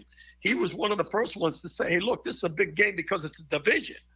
But it's not the last game of the season trying to get into the playoffs. We have to stay within ourselves, play within ourselves. And I think Trevor Lawrence is one that has to continue to have his kind of steely eyes because, he doesn't have to do things that are completely out of the box. He just has to be himself, and that's what he normally is, and I expect that same thing from him. Next week, we will have our first edition of Tuesday Night Coaching with Campo because the Jaguars play 1 week from tonight. I know we'll all be down there next week. Cannot wait for Monday Night Football, and the Jaguars have an opportunity with a primetime home win to get to 9-3 on the year. You hear Dave Campo all over the 1010XL airwaves, including right here every Monday night with us on Hacker After Dark. Coach, I know you're busy, man. Thank you for the time. We'll talk next week, my friend. You got it, Hacker. Appreciate you having me on, and I'm looking forward to this one. Launch the downloads. Join the 1010XL Podcast Network. And initiate sequence. Now you can find all your favorite 1010XL podcasts in your platform of choice. The best time of the year for blue crabs? Right now at the Blue Crab Crab House. They've been open since 1996, and they are a staple here in Duval. Sundays, you have the Bloody Mary specials. Mimosas as well, $2.50, noon until 5 o'clock. Of course, each and every Tuesday, $2 margaritas. Wednesday, $1 oysters. Right off of San Jose on Jewington Creek Road, it is the Blue Crab Crab House. Hey everybody, Jennifer Marion with Randy Marion Cadillac in Jacksonville here to say hello, and we'd sure like to have your business. You know what? They're going to love the king of price. My dad believes in making great deals and having a great selection in stock. Cadillac XT4s, XT5s, and XT6s, and Escalades. The all-electric Cadillac Lyriq. CT4s and CT5s. Cadillac luxury and selection is just waiting for you. At Randy Marion Cadillac, Southside Boulevard, Jacksonville. And don't forget, tell them Jennifer sent ya. John, I'm so glad I called Clearwater to get my sprinklers, yard drainage, and seamless gutters in tip-top shape. Thanks, Frank. It's great to see you so relaxed here at the house, away from the microphone. Yeah, John, just hanging. All right, well, let me go ahead and turn the sprinklers on and show you how everything works. Wow, look at that coverage. How good is that? All right, Frank, let's go! Clearwater Irrigation and Drainage to ClearwaterJacks.com. Instant Keys. You don't have to go to the dealer. Instant Keys comes to you. For lost or broken keys or nearly any make and model of vehicle, call 722-1111 for Instant Keys locksmith service. Weekends were made for sports, and I'll tell you my take on this weekend's best options. Pick it here. Watch for Weekend with Dan on YouTube and Facebook. Weekend with Dan is brought to you by Stone Core. We do outdoors better. Mark Watson with Hardball Creative. Youth sports are getting back into full swing, so you know what that means. Custom Yetis so dads can keep their beer or sodas cold. Check them out at hardballcreative.com. Hardball Creative. Hardball does it all. Attention golfers, Hidden Hills Golf Club has become an attractive destination for golfers all over North Florida. You too will enjoy our classic Arnold Palmer design that'll test your game and keep you coming back. Book a tee time today at hiddenhillsgc.com. Hey, it's Matt Hayes. Want even more excitement on game day? Then test your skills at PrizePicks, the best way to win big on fantasy sports. Just select 2 or more players, pick their projection for a wide variety of statistics, and place your entry. Simple. You can turn $10 into $250 just like that. I've got Kevin Durant scoring less than 31.5 points against San Antonio and Tua Tagovailoa passing for less than 286.5 yards against Kansas City. Now listen to this. PrizePicks is the only daily fantasy platform with an injury insurance policy, keeping you in the game even if one of your players goes down. Sweat it out, watch your entries in real time, and continue the fun by making picks on second half and fourth quarter stats. Take your game day experience to the next level with PrizePicks. And right now, when you go to prizepicks.com/1010XL and use the promo code 1010XL, PrizePicks will match your first deposit up to $100. That's right, $100. PrizePicks, daily fantasy sports made easy. Are you an experienced automotive technician and tired of working for employers who put profit over people? Then come to Action Transmission on Merrill Road and get trained on how to diagnose and rebuild today's complex transmissions. See how we're different. Get traction on your career and come to Action. Equal opportunity employer. Hacker here, and look, football season is in full swing, and no game day setup is complete without the Sausage Dude sausage. I'm a sausage guy, and the Sausage Dude sausage is the best sausage I've ever had. Try their 4 terrific flavors, including Polish, Hungarian, beer bratwurst with jalapeno, and my personal favorite, the Italian today, by picking them up at any Publix in the Jacksonville area. Football and sausage, it's a winning combination. Go get the Sausage Dude sausage at any Publix in the Jacksonville area right now. Atlantic Self Storage, the official storage partner of the Jacksonville Jaguars. Need to make room to watch football in your home or need a place to park your boat or RV? Store it all at Atlantic Self Storage. Over 50 locations in Northeast Florida. 24-hour access, all with month-to-month leases. Moving? They can help with supplies. They make storage easy. Go to AtlanticSelfStorage.com or call 877-WE-STORE to find a storage solution near you. Go Jags! Want to be up close and personal with the Jaguars as they take the field?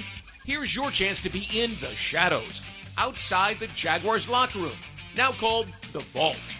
Enter today at Jaguars.com/shadows. One winner a guest for every home game at Everbank Stadium. No purchase to enter or win, must be 18 or older and a legal resident of Florida or Georgia. Promotion period 9/5/23 through 12/15/23. For official rules and complete details, visit Jaguars.com. Sponsored by Jacksonville Jaguars, LLC. 1010XL is presented by Farah & Farah, exclusive injury law firm of the Jacksonville Jaguars. Protecting you and your family. Call 396-5555. Jacksonville. This is Hacker After Dark on 1010XL. You know, times appear to be good now. The arrow is pointing up for the Jaguars. There were certainly a lot of down times here for this organization over the last 15 or so years. Go down about 120 miles to Orlando, Florida, our neighbors down there in Central Florida. Can the same thing be said for the Orlando Magic? Awful a majority of the time over the last decade plus, yet a very loyal, passionate fan base that filled up the Amway Center night after night to see loss after loss, much like you did here in Jacksonville to fill up that stadium, even though you knew a majority of the time over the last decade you didn't have a chance of winning. So loyal, passionate fan bases, 2 franchises professionally that have been awful for the better part of 15 years, but both are turning the corner. Trevor Lawrence here in Jacksonville, And that young nucleus has the Jaguars at 8-3. Likewise, down in Orlando, Paolo Banchero, Franz Wagner, and that Orlando Magic team in the NBA, winners of 7 in a row, they sit at 12-5 on the year.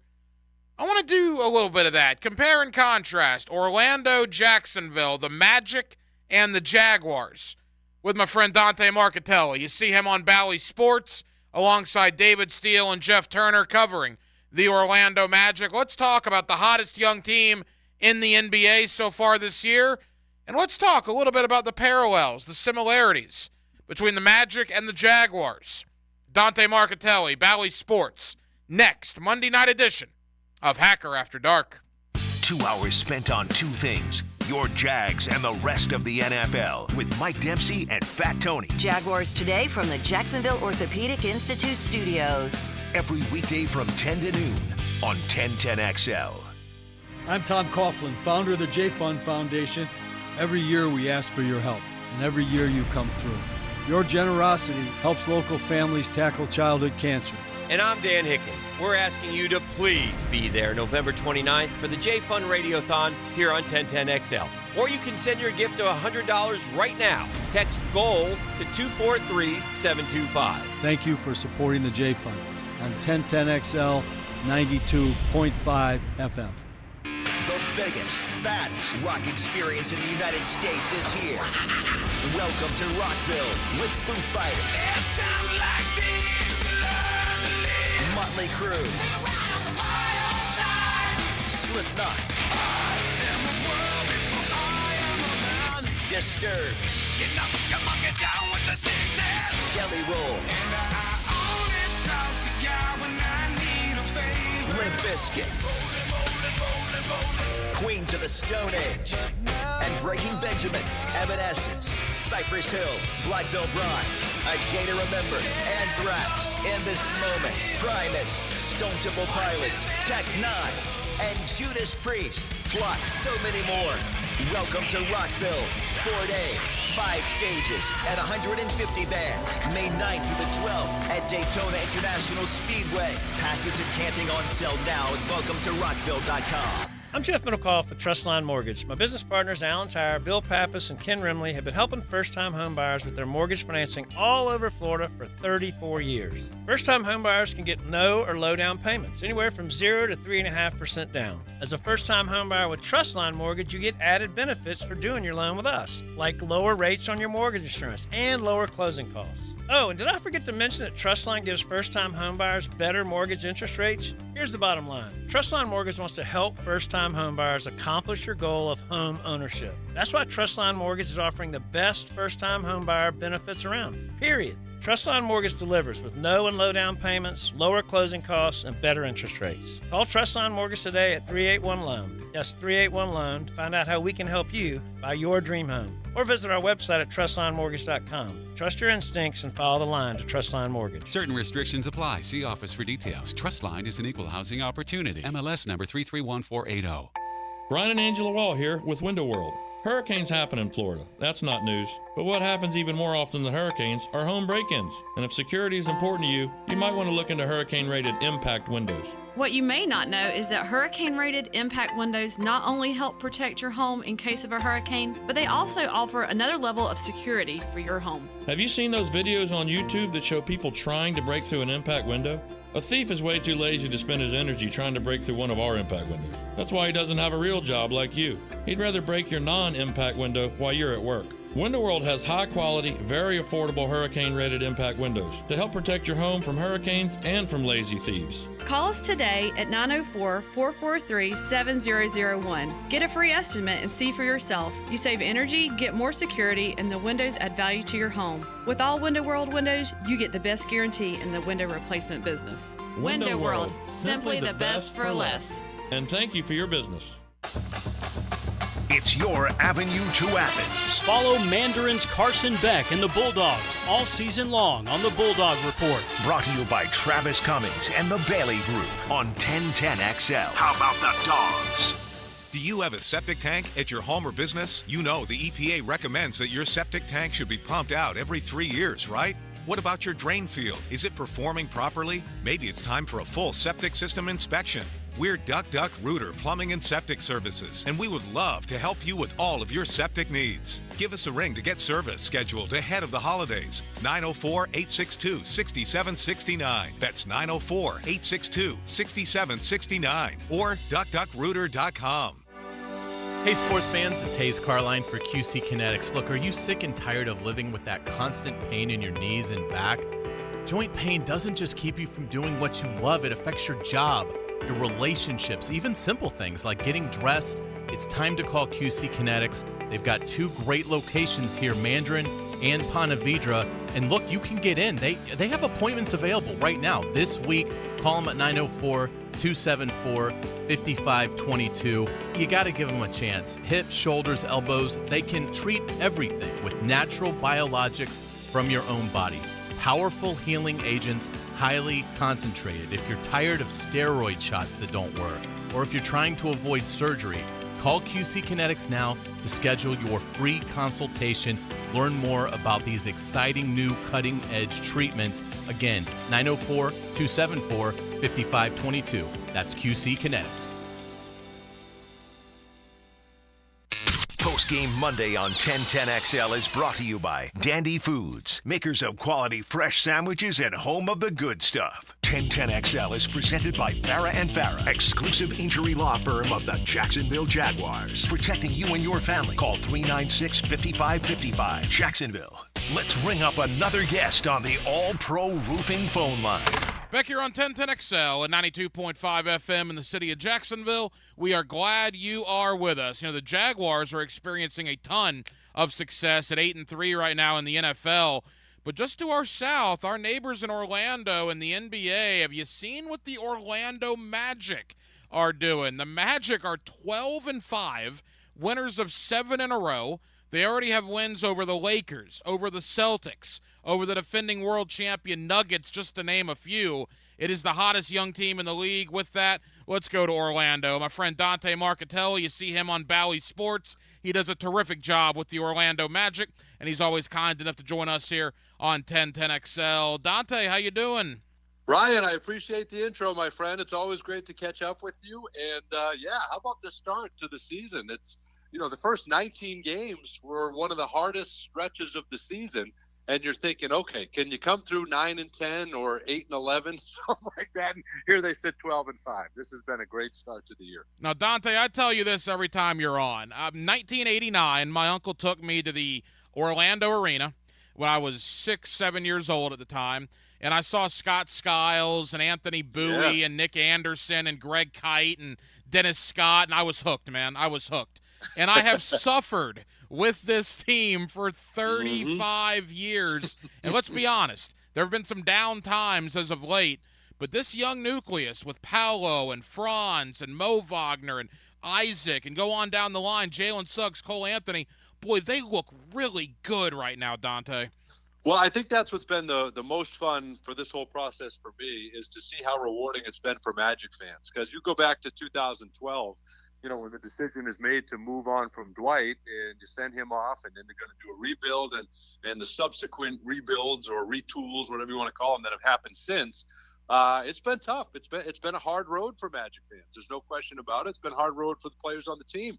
But they've hung in there, and Magic fans are so loyal. And I've always said they're one of the best and smartest fan bases in the NBA because they know, they watch and they follow and they know. And I'm telling you, those guys that you mentioned, the young team, right? They're average age 24 years old. They're one of the, I think, 6th or 7th youngest team in the NBA. And there were vibes in that building. The last 2-3 minutes of the game against the Denver Nuggets, the defending champs, Nikola Jokic is doing his thing, right? Another 30-point triple-double. So he's doing his thing. And there were 2009 vibes in that building. There really were. And I give fans all the credit because it hasn't been easy, but they're so hungry. They're so loyal, and they're so excited about and they want it so bad, right? And they're getting it. They're getting a taste. Now, how far will it go or where does it end up will remain to be seen, but the sky's the limit. They're just scratching the surface on what they can do offensively. once they figure that part of it out, I say watch out. But they're still so young, and there'll be some adversity and there'll be some bumps along the way. But right now, those guys are all coming together, and it's a joy to watch. Dante Marchitelli of Bally Sports covering the Orlando Magic. He's with us here on 1010XL in Jacksonville. Dante, the number one pick, a lot of hits but some misses over the years for a lot of NBA teams. It's always a crapshoot to an extent. But, boy, the Magic found one in Paolo Banchero. He has been nothing short of fantastic a year and change into his career. Well, he's 5 straight games he's gone for 20 or more points. Had a little bit of a slow start to the year, and I think he was trying to figure things out, right, coming off the big summer with Team USA. And then after last year, Rookie of the Year, and 20 points a game was his average as a rookie. And now he's number one, bold letters at the top of every scouting report, right? So every single game you go into, the opposing team has got him marked number one, right? And he felt that. He felt that for the first couple weeks of the season, and then he figured it out. Then he's become Paolo of old, and they're now 8-1 when he gets 20 points in a game. So he's figured it out. He's been able to carry this team. He's got 2 game winners, right? He had a spin move in the lane in Utah, went to the left hand, and that was the game winner to win a tough game on the road in Utah at the end of a road trip, right? So that's the other thing. To resolve the poise of this team, there's stretches where he'll just put this group on his back, and he'll play bully ball and get right to the basket, right to the rim. He'll get to the free throw line, and now he's stepping into 3-pointers. He's shooting well over 50% from beyond the arc the last 5 or 6 games, and certainly during this 7-game run where they've won 7 straight. So and then he's had the game winner in Chicago where he backed down Caruso and hit that little turnaround jumper in the lane. So he likes the big moments. He's a gamer. The better the competition, the more he realizes he probably has to do, and he kind of picks and chooses his spots wisely. And he's figuring it out, but he's become a much better playmaker than he was last year. So he's fine to get his when he needs to, but he's fine to facilitate and set up. He's a terrific rebounder, and I think playing with Team USA, I think he's not. You got Anthony Edwards, you've got Halliburton, you've got all these other scorers. They didn't need him to score on that team, so his role was kind of the backup center: defend, rebound, play make, and that's what he did, and that helped him. I think that helped him huge coming into this year to kind of work on to kind of well-round his game, and we're seeing that. We've been the beneficiaries. Much better defender. He plays very hard on that end. Always been a good rebounder, but the vision, the way he's setting his teammates up, has made a huge leap from last year. And the guy can score on anyone, and he's feeling so confident right now, as they all are, having won 7 consecutive games. Dante Marchitelli of Bally Sports. Dante, I loved Nick Vucevic, right? I loved everything about Nick Vucevic. He's probably on my top 5 Orlando Magic players that I just liked to watch. It was time for him to probably go. And as a result of him going to Chicago, the Bulls sent a couple of draft picks back, and one of those draft picks turned into Franz Wagner. How that guy lasted to number 8 in the draft that year, I have absolutely no idea, but that dude is an absolute stud. Well, I think Jeff Weltman loved him so much. If you ask him, I'd probably say I thought about taking him at 5 maybe because he liked him so much. So you're right. Just to your point, I think they thought the world of him. But instead they take Jalen Suggs 5, who everybody thought would go 4 to Toronto, and now he's made a huge jump this year. But there's something about Franz ever since he burst onto the scene here in Orlando where you knew he's a guy that's about the right things. He's a team first guy. He's a solid defender, right? So he's not going to be a liability out there on the defensive end. He plays terrific defense, but he has a way to score. He's got a knack for getting to the rim. He can knock down an open 3. Well, then we saw somewhere towards the end of his rookie year and well on into years 2 and 3, the guy's unstoppable when he puts the ball on the floor with that Euro step. He takes these unorthodox moves and routes to the basket that defenders aren't prepared for, and he's able to dribble right by a guy and get in the air and hang and all the time. He's one of the best finishers at the rim in the NBA, and now he can knock down an open 3. Last night he didn't take a shot in the first quarter. He was just a facilitator, right? So he's passing the ball around, getting guys involved. Then he decides to shoot in the second quarter, and he makes 9 consecutive shots. He started the game 9 for 9, and then finishes 10 for 15 for 30 points. He's just fantastic. And again, that guy's a competitor. He wants to win. He's one of the best finishers in the game. And I still think Ryan, he should have been Rookie of the Year over Scotty Barnes. I'll take that. I'll debate that to the end of time, but. He didn't get that, and it's probably partly because of team record at the time. But I think you can say we got the best player in that draft in 2021, and you certainly got the best player in the draft in 2022 in Paolo Banchero. And one of the great stories that I get it, Orlando, it won't be covered as much as it were New York or L.A. or Chicago, but the Wagner brothers, Mo Wagner 2 years ago, Dante, signed a 10-day contract to the Orlando Magic. And I remember the first night he was there, I think Cole Anthony was doing an interview with you, and Cole Anthony's like, yeah, this guy came in, I didn't even really know who he was, and he played really well, And now fast forward 2 years later, he might be the 6th man of the year. I mean, he's in the conversation for it. Why Mo Wagner never locked on with anybody else is their loss and the Magic's gain. I completely agree, and it's him and Cole. I mean, I think both of them are going to be fighting for 6th man of the year when it's all said and done. But you look at centers; he leads all centers in total points off the bench. He leads all centers in free throws off the bench. He's the best backup big in the NBA, and I think he's probably a starter if he needed to be. I think he would be. I think he'd be just fine as a starter as well. The knock on him was always on the defensive end. Is he going to defensive rebound enough? He's not a big shot blocker. I think he blocked 13 shots last year, the entire season. So people look at that and you get caught up in, okay, well, is he going to be able to protect the rim? There's so many metrics that people look at. And a guy like Mo Wagner, you can't do it with the metrics. Yes, there's tangibles now, and point per possession, he's number one in the NBA. So if you look at the 13 points that he gets in his 18 minutes off the bench, points per possession, he's number one in the league, which is pretty impressive with what he does. But he's one of the best rebounding bigs and offensive rebounds and things like that. But you can't measure heart, Ryan. You cannot measure heart. And this guy just has a nose for what his team needs. And that game against the Boston Celtics, he scored 13 of the first 14 points to start the fourth quarter.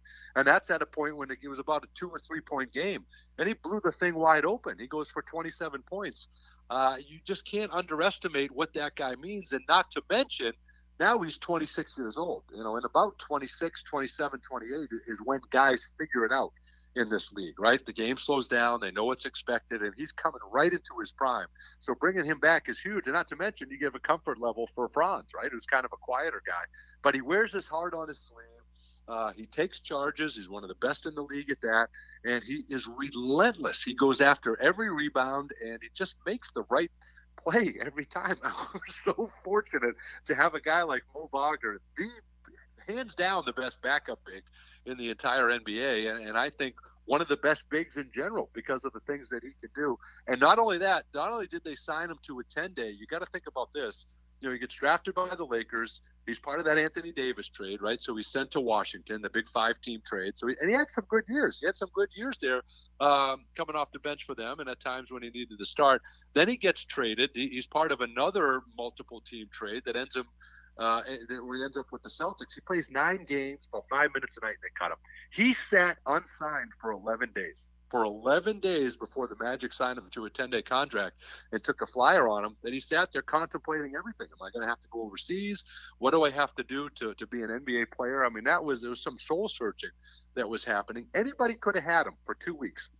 Magic took a chance on him, and they're reaping the benefits now. We are huge. You hate when Mo Wagner's on the other team. He's one of those guys you love to have on your team.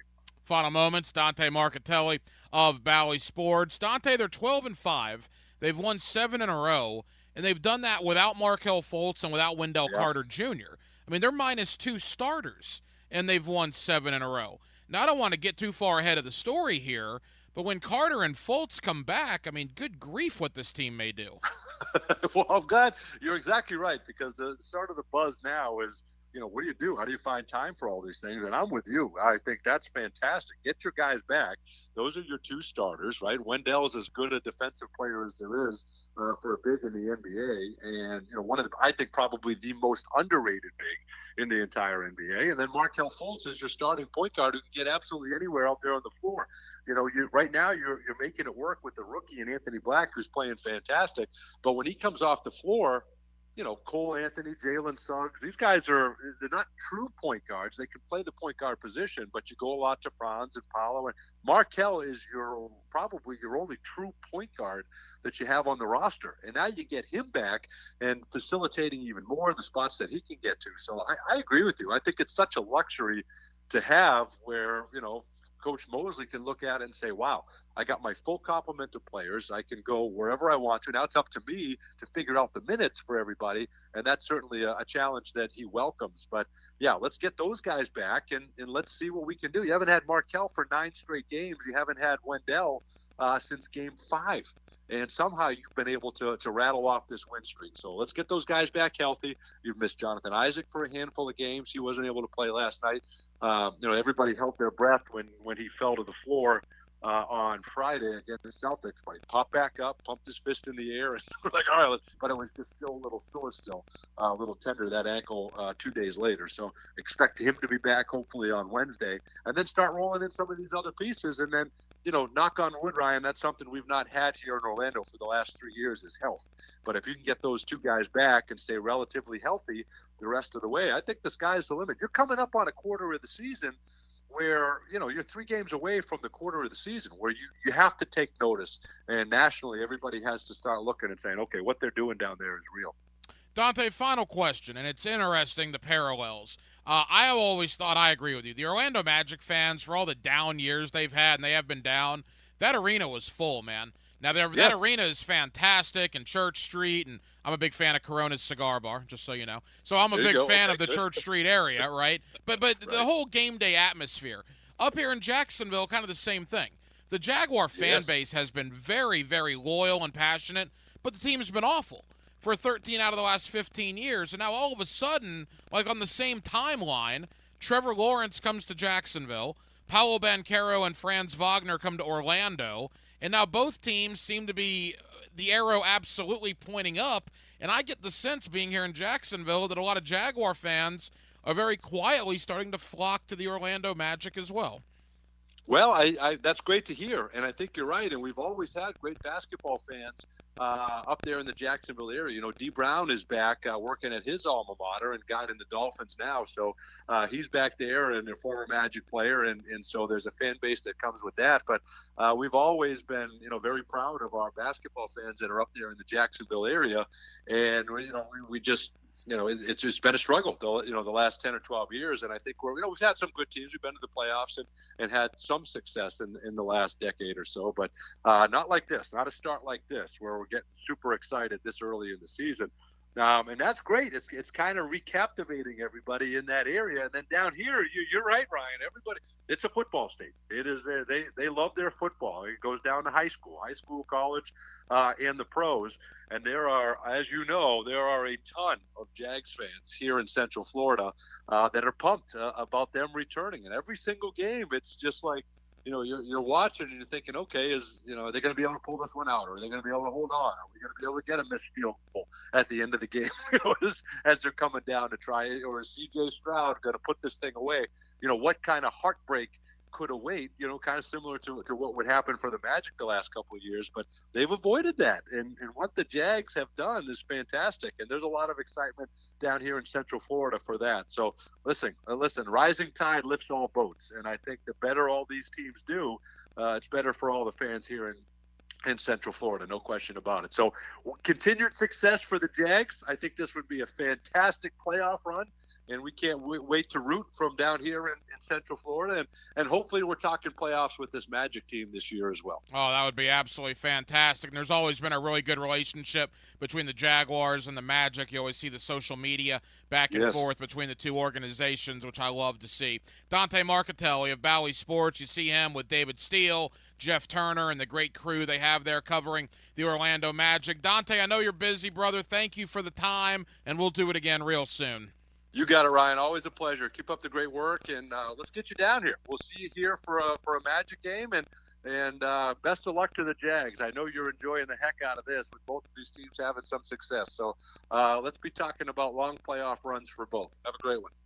Now, today's takeaways, brought to you by Key Buick GMC, where our family dealership has been helping families buy vehicles for over 50 years. And thank you to Dante Marcatelli of Bally Sports for joining us tonight here on Hacker After Dark. The similarities between the Jaguars and the Magic, I think, are pretty big, right? Both teams have struggled for the better part of the last 15 years. Both fan bases have been very loyal and have remained very passionate. And both teams now have young superstars that are helping them turn the corner. Trevor Lawrence right here in Jacksonville, Paolo Banchero, Franz Wagner down in Orlando. And you all of a sudden look, the Jaguars at 8-3, the Magic at 12-5. It's been a lot of fun so far this season. Big takeaways from the evening here on Hacker After Dark. Well, first and foremost, the Jaguars now run the AFC South. As was the case last year, they are the defending division champion with that win yesterday in Houston. Took an absolute stranglehold on the division. When you incorporate tiebreakers and the such, they're basically 3 games up on both Houston and Indianapolis with 6 games remaining. So now it's the time to obviously take care of business, right? I'm not saying that. You got to take care of business. But it's time to look at bigger fish that are up ahead, and that is seeding in the playoffs. It's after Thanksgiving. I think we can say the word playoffs now. The Jaguars would be the 3 seed if it started today, but they have the same record as the 2 seed, Kansas City. The Chiefs just own that tiebreaker. And Baltimore is 9-3. So 1, 2, 3, and 4, if you include Miami, are all tied in the loss column. And, of course, the Jaguars get a backup quarterback a week from tonight when Cincinnati rolls in. Tough game up in Cleveland, but a backup quarterback in Cleveland because Deshaun Watson's out. And then you get Baltimore here on a Sunday night in what could be a huge game and potentially a game that decides the number 1 seed in the AFC. So it is all right in front of Jacksonville as they have put themselves in a spectacular position heading into the month of December. Well, that'll just about wrap it up. We've been very busy on a Monday night, as you would imagine, here on Hacker After Dark. Certainly want to thank you guys for hanging out with us this evening. We have a ton of people to thank. Again, my man Dante Marcatelli of Bally Sports. You see him alongside Jeff Turner and David Steele on all the Orlando Magic broadcasts. Really appreciate him taking time out for us tonight. Thank you to Dave Campo. It's always Monday night coaching with Campo, the former head coach of the Dallas Cowboys. He's our head coach here on Hacker After Dark, and he always joins us each and every Monday evening. And back in hour number 1, my friend Brian Sexton of Jaguars.com to recap Houston and preview what should be a big night here in Jacksonville 1 week from tonight, as for the first time in 12 years, Monday Night Football returns to Duval County. We'll be back tomorrow night. Are you kidding me, man? I mean, Jacksonville, Florida. Let me ask you a question. Where else would you rather be from 10 o'clock to midnight on a Tuesday than right here with Dylan Denmark and yours truly on Hacker After Dark? And we do hope that you join us then. Dylan Denmark was your producer tonight. Dylan, great job as always. I'm the hacker, Ryan Green. And again, Jacksonville, thank you for spending part of your Monday evening with us right here on Hacker After Dark on 1010XL and on 92.5 FM. So for all of us here on HAD, have an absolutely terrific remainder of your Monday evening, and we will do it all over again tomorrow night on a Tuesday beginning at 10 o'clock. Until then, good night, Jacksonville.